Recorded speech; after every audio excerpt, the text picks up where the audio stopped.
দেখতে পাচ্ছেন ধোয়া ধোয়া উঠছে।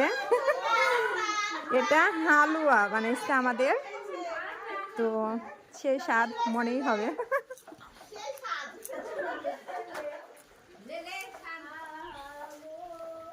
হ্যালো গাইজ, আসসালামু আলাইকুম। কেমন আছেন আপনারা সবাই? তো দেখতেই পাচ্ছেন আমার শ্বশুর বাড়িতে আজকে পিঠে বানানো হচ্ছে।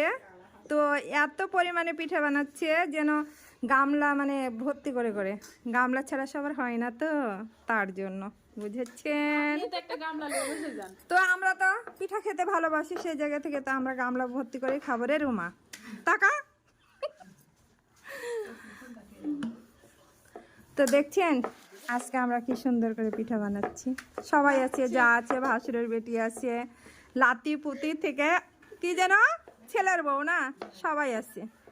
তো যে যেখান থেকে আমাদের ভিডিওগুলো দেখছেন, এখনো কিন্তু পিঠা বানানো শেষ হয়নি, পুরো ভিডিওটা এখন দেওয়া যাবে না, তো আমরা এইটুকুটাই এখন দিচ্ছি।